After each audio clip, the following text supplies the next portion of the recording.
I've made a fair amount of Remnant 2 build videos, and since the first one, there have been 2 entire DLCs along with an abundance of updates that have completely reshaped the game's meta and changed hundreds of items. So with that in mind, I wanted to make the ultimate build video, going through all my previous builds and updating them to work within the current version of the game. On top of this, I'll also be showing you a couple of new builds. This video is going to be very different to my other build videos. I'm not going to be going through each individual piece of equipment like before. I'll still show you all of the items and whatnot, but I just won't be going through everything individually like I normally do. That way I can get all the builds in this video without taking an hour, and without having to make multiple videos. As always, if you can't find any of the items within this video, then head over to Abbey Hour or Luna Gaming for some amazing item guides, or alternatively, you could just look them up on Google. There are tons of amazing resources out there that can help you find what you need. And with all that said, thank you so much for checking out the video in the first place, and let's get into the first build. The Witch Knight was the first build I ever uploaded to YouTube, and at the time, it was one of my strongest builds, constantly being in the forefront of my Apocalypse runs and helping me rinse through the game with very little difficulty. However, since its release, the components of this build have changed drastically, and now going through the game is much tougher with it. On top of this, there are an array of new items that work better than some of the previous ones. With all of this in mind, I made some major adjustments to the build, and it's now far superior to the previous version. This new version has increased the damage dealt over time to bosses, whilst also helping to increase your own personal weapon damage. It is still insane at ad clear in the open world and has a great amount of survivability, making this one of the best builds for all-round use and a massive improvement on the original.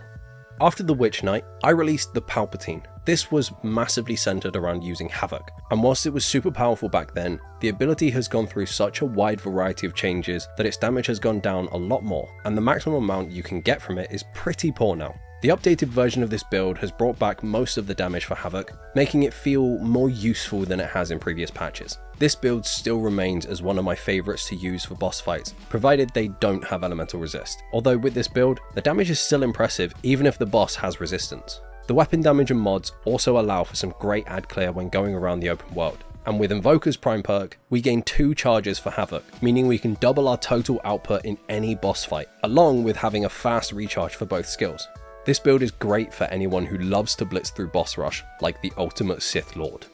The Warrior was a rather quick build I put together, and one that is still super fun to use. However, with the introduction of new mutators and melee weapons, I've taken a build that had a very niche use and made it a more viable and usable build, even in higher difficulties. Although I would still say for the best experience with this build, you should stick to Veteran. Previously, this build needed to be interchanged with different melee weapons depending on what boss you were fighting. However, with the release of the Dark Horizon DLC, this is no longer the case. This is because of the Dark Matter Gauntlets. This melee weapons mod allows you to supercharge them, giving you ranged attacks in place of regular heavy attacks. And the Charged Beam has an insane reach, making this weapon perfect for close and long range. On top of this, the weapons paired with the build are chosen to compensate for the extra range that might be needed. This build is super fun to use, and I would recommend it to anyone who loves to punch their way through the game.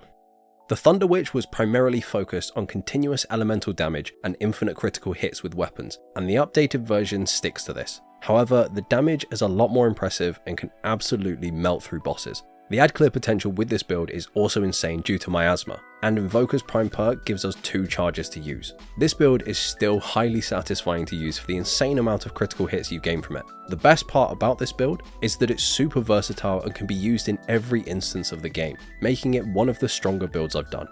After the Thunder Witch, I took a break from making build videos. This was until the Dark Horizon DLC came out, and I finally got back to making builds with the introduction of the Annihilator. This build was focused around making Warden as good as it could be, and by pairing it with the Engineer archetype, I did just that. Going back and using this build again, I didn't actually find any issues with it. It's still just as strong as it was before. However, this time, I had my Prism maxed out, meaning I have the legendary perk Prime Time, which allows me to use the Prime perk of my secondary archetype alongside my primary archetype, meaning I could give my turret infinite ammo, increasing my damage output tremendously and keeping this build at the top of my list for ones to use in any difficulty.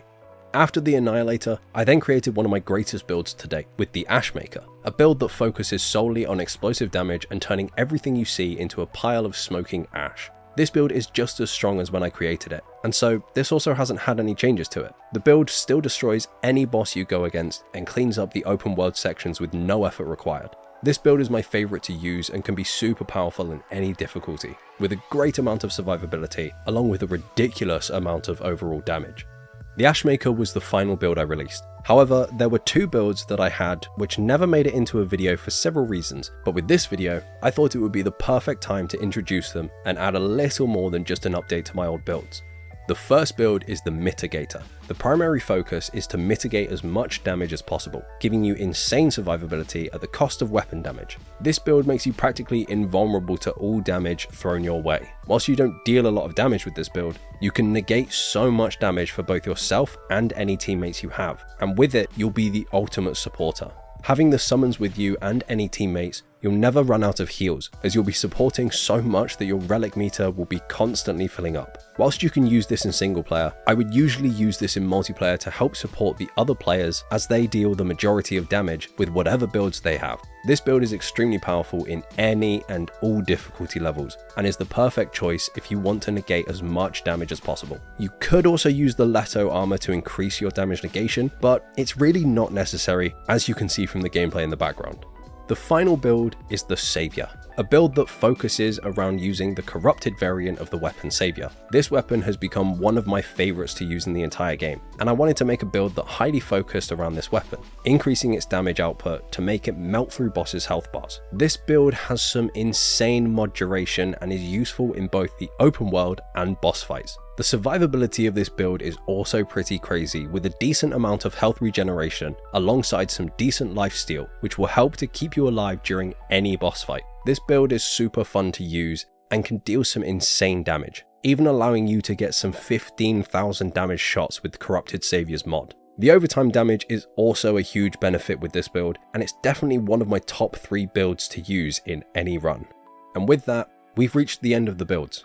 I had a lot of fun going back into Remnant 2 and revisiting my builds, updating them as I went along. Along with this being the end of the video, this is also the end of my builds. I love Remnant 2 and owe it a lot, as it's helped to grow my channel a decent amount. However, there isn't really a lot going on in Remnant 2 anymore since the release of the final DLC. I'd love to see more Remnant 2 content in the future, or even Remnant 3, but for now at least, this is the end of my Remnant 2 videos. I've enjoyed making builds, and I look forward to being able to make more in the future with Remnant 3. For now though, thank you so much to anyone who found my channel through Remnant 2 content, and I hope you'll stick with me in all the other games I play. If not, I hope you'll come back when the next installment in the Remnant series drops. As always, thank you so much for watching the video. Please do leave a like if you enjoyed and subscribe for more gaming content. Thank you once again, and I'll see you in the next one. Stay classy guys. Peace.